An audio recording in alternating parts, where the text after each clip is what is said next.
This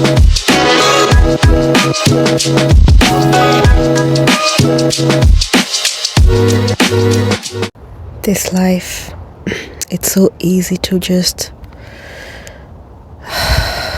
disappear. I mean,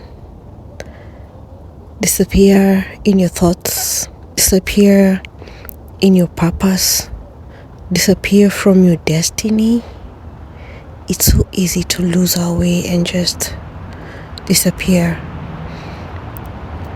And mostly it comes from feeling like we're not good enough. I too have been there. I too have felt like I didn't deserve to be loved, and I too have felt like nobody loved me and it was okay. Maybe I didn't deserve to be loved. Maybe after everything that I've done, or all the ways that I have disappointed God, maybe I deserve it. I have been in a place where I have felt like nothing was worth living for. And then I'm reminded, if you cannot live for yourself, can you at least live for the covenant that we had? When you told me that you wanted a baby and I gave you a child, can we at least live in that covenant where you are ready to take care of the responsibility that I gave to you? If you cannot take care of anything else that I've given you, at least take care of that one responsibility. Be a mother. And that one snap just took me out of it, and I realized I had so much to live for, and I started counting my blessings. And as I counted my blessings and seeing my children, you know, when you're a single mom, it's not easy to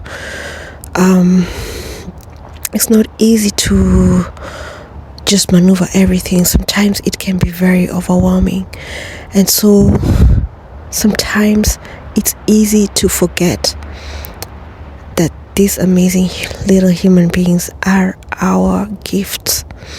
They are the reason we are alive. They are our first commitment to God. And by loving them, we are only loving ourselves so much, because when you love your child and you become that support system in them and for them, your child gets to trust you and to love you back in a way that nobody else can. And I feel like, especially when you're a mother, but generally when you're a parent, when your child really loves you and you can see that your child is proud of you and they like how you're raising them, then you know what you're living for. Then you know that it is totally and completely worth it. But then I remembered God also said, love your neighbor as you love yourself. So if I loved my children this much, how can I say I love them when I didn't know how to love myself? When I didn't think I was good enough? When I didn't think that I deserved all the good? And so I had to shift again, and I had to snap out of it and start loving myself and putting myself first. Sometimes even away from our children, because sometimes we go down the lane of mom guilt and we forget that we too are human beings and we need our time to figure out who we are, to figure out what our purpose is, to figure out where we're at in life and where we're headed. It's good and very important to just have that time to sit down and figure it all out without somebody peckering on your ear all the time, you know. And so I started loving myself and taking moments to myself, and I even started telling my kids sometimes, you know, if I'm sitting here and I'm in a meditative position, then you need to give me some time. Unless somebody is seriously in danger, nope. Give me some time to just finish my meditation. And with that, I started growing to love myself and knowing who I am and knowing my purpose and just embracing my vulnerabilities. And it comes with a lot of crying and breaking, because in that loving yourself, you have to be willing to criticize yourself. But now you come from not criticizing yourself from pain or from a place of victim, but criticizing yourself in a way of a victor, because you start looking at life and asking yourself, okay, this and this, I did this and this and this and this happened and it didn't go as per plan. So what did I do wrong? And when you are able to sit down with yourself and be able to criticize yourself and correct yourself, even if you're going through a divorce or a crazy relationship issue, it's good to sit back and ask yourself, yes, I know he cheated or I know he did this, but what did I do wrong?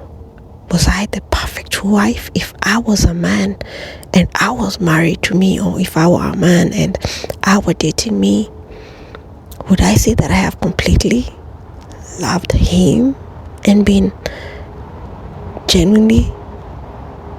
Because if you cannot love somebody else genuinely and completely, then you have not known how to love yourself. And so when you know how to criticize yourself, then you get to embrace yourself, and you get to know how it feels when you're not doing something right, because your gut is always right and your gut will always speak to you. Yeah. And then once you get to that point of self-love, then the love towards everybody else is even greater than you can ever imagine. And once you generate that to other people, guess what? It comes right back to you. And that is how channeling light starts. It starts from within. And then as we go out, we extend. And as we build the web where everybody else starts to love you back and feel joy, then they extend that to the next person and the next person, and this big beautiful web just turns out to be a web of love, a web of true concern, true compassion, true empathy, true understanding of the other person, and acceptance without judgment. It can only start within us. So if you're constantly judging somebody else, just know that it's because you see something in them that you have not totally accepted within you. And until you have that sorted out, you will always think that the other person is the one on the wrong. But maybe the other person is totally fine with the situation that actually disturbs you. Maybe that is the one thing that makes them flourish. But because it's a problem to you, you think it's a problem to the other person. Let's be comfortable in our own validation and keep out of other people's validation. Unless they come to you asking or seeking advice, then stop blabbing about. Observe, embrace, love. I love you all. Have a beautiful day.